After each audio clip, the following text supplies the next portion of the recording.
बिहार में झारखंड मुक्ति मोर्चा को सीटें नहीं मिली, उसके बाद ये कयास लगाए जाने लगे कि झारखंड की राजनीति पर इसका क्या असर होगा। क्या झारखंड की राजनीति भी कोई इशारा दे रही है? क्या झारखंड की राजनीति में भी महागठबंधन के अंदर सब कुछ ठीक नहीं है? हालांकि अब इस पर कांग्रेस ने इन तमाम चीजों का खंडन किया है। जेएमएम कांग्रेस में नाराजगी का कांग्रेस की ओर से ही खंडन कर दिया गया है। कांग्रेस के महासचिव राज्य के राकेश सिन्हा ने खंडन किया है और उन्होंने कहा है कि जेएमएम राजद से नाराज है, कांग्रेस से नहीं। झारखंड की राजनीति पर इसका कोई असर नहीं पड़ेगा, राकेश सिन्हा ये भी कहते नजर आते हैं। हालांकि देखिए, जब झारखंड सरकार के मंत्री सुदेवी सोनू ने एक प्रेस कॉन्फ्रेंस किया था तो उन्होंने साफ तौर पर कहा था कि राजद तो इसके पीछे दोषी है ही। राजद की राजनीतिक धूर्तता की वजह से झारखंड मुक्ति मोर्चा को सीटें नहीं मिली।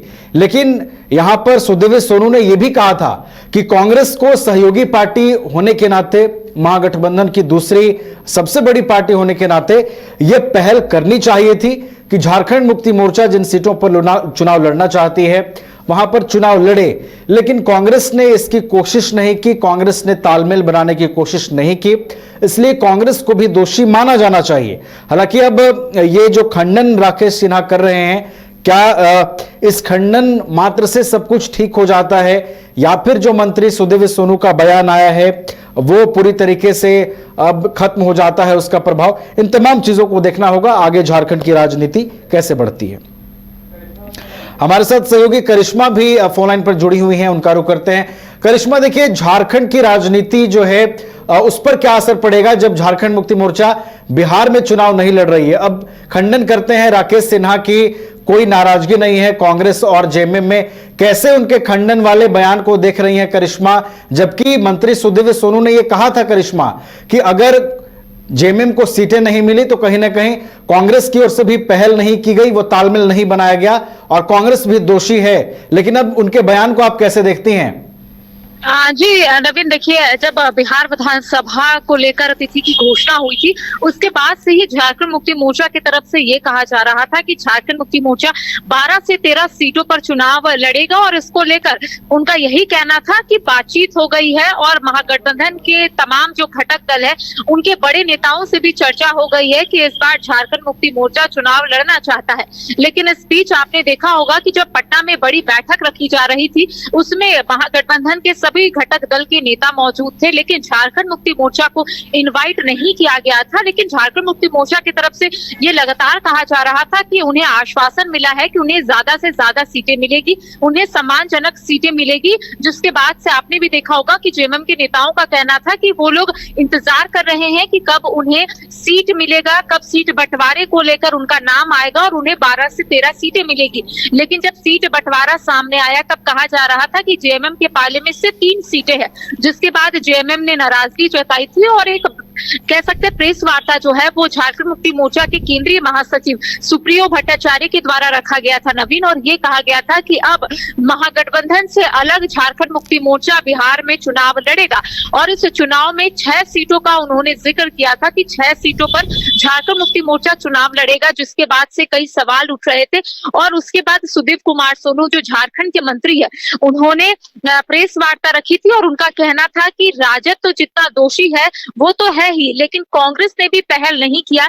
जब जब पटना में बैठक रखी गई कांग्रेस ने ये नहीं बताया कि झारखंड मुक्ति मोर्चा को कितने सीटों पर चुनाव लड़ना है। साथ ही उनका यही कहना था कि जब बैठक रखी गई थी पटना में, तेजस्वी यादव ने पूछा था कि रिजर्व सीट है, आखिर इस रिजर्व सीट में किसे उतारा जाए, तो इस बीच भी कांग्रेस ने अपनी बात को नहीं रखा कि झारखंड मुक्ति मोर्चा को इच्छा है वहां से चुनाव लड़ने का। तो ऐसे में उन्होंने स्पष्ट तौर पर धोखा, एक कड़े शब्द का प्रयोग किया है, इस्तेमाल किया है और उनका कहना है कि झारखंड मुक्ति मोर्चा को अंधकार में रखने की कोशिश की गई। राजद को यहाँ पर सम्मान मिला, राजद के एक कह सकते हैं विधायक को मंत्री बनाया गया, कैबिनेट भेजा गया, लेकिन जब झारखंड मुक्ति मोर्चा अपनी बात वहां पर किया तो उन्हें उतना सम्मान नहीं मिला। तो ऐसे में सुदेव कुमार सोनू ने ये कहा है कि झारखंड में महागठबंधन की सरकार है, अलायंस में है, तो इसको लेकर समीक्षा की जाएगी, मंथन की जाएगी जब चुनाव खत्म होगा। तो देखिए, इसके बाद लगातार सियासत देखने को मिल रही थी और आज कांग्रेस का स्टैंड क्लियर, कांग्रेस का कहना है नवीन की ये नाराजगी कांग्रेस से नहीं बल्कि राजद से है, कांग्रेस इसमें कहीं नहीं है, कांग्रेस सिर्फ कॉम्प्रोमाइज करता है और कांग्रेस ने कॉम्प्रोमाइज किया है। तो देखिए कुल मिलाकर उनका यही कहना था कि इस तरीके का मंथन, इस तरीके की समीक्षा जो है वो होती है कि आखिर मंत्री ने किस तरीके से कामकाज किया है। एक और जहां आपने देखा होगा कि पूर्व मंत्री भानु प्रताप शाही ने कई सवाल उठाए हैं। उनका कहना है कि उन्होंने मुख्यमंत्री हेमंत सोरेन को नसीहत भी दी थी कि ये जो महागठबंधन है, ये जो अलायंस की सरकार है, ये फेल है। साथ ही उनका यही कहना था कि मुख्यमंत्री हेमंत सोरेन ने झारखंड की जनता को गर्त में अपने स्वार्थ के लिए लेकर गए हैं। तो इस पूरे मामले को लेकर जब हमने कांग्रेस से पूछा तो कांग्रेस का कहना है कि महागठबंधन में सब कुछ ठीक है, बिहार में जो कुछ हुआ है वो बिहार तक ही सीमित है, लेकिन झारखंड में सभी चीजें ऑल इज वेल है। घाटशिला में उपचुनाव है और महागठबंधन पूरे ताकत के साथ घाटशिला में चुनाव लड़ने के लिए तैयार है। जी चलिए, तो भले ही कांग्रेस नाराजगी की बातों का खंडन करे, लेकिन जेएमएम के अंदर खाने क्या कुछ चल रहा है और झारखंड की राजनीति के आने वाले दिनों में किसी दूसरे ढर्रे पर दिखाई देगी? क्या महागठबंधन के अंदर सब कुछ ठीक होगा?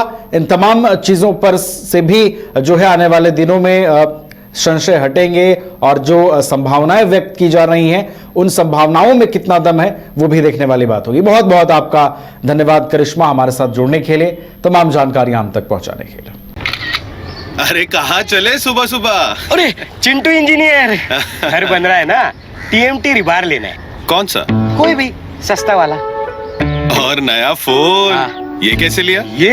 ये स्टोरेज, कैमरा, डिस्प्ले सब चेक करके लिया है। अच्छा, तो फोन के लिए इतना रिसर्च और घर के लिए?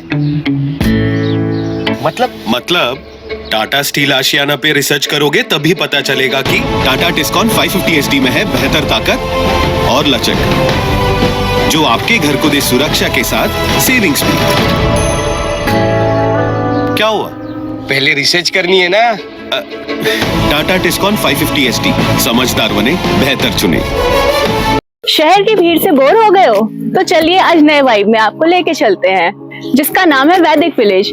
एम्स पटना से 10 मिनट की दूरी पर नौबतपुर में स्थित ये सोसाइटी सिर्फ आपके लिए है। यहाँ पे मेन रोड 30 फीट की है, रिंग रोड 24 फीट की है और ब्रांच रोड 20 फीट की है।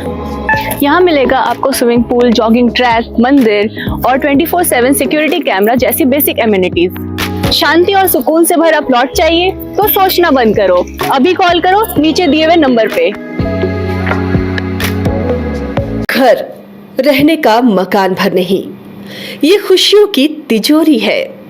दरवाजे पर दस्तक देता पड़ोस, खिड़कियों से उमड़ आता आसमां, तारों में उलझी ऐसी ना जाने कितनी दास्तां।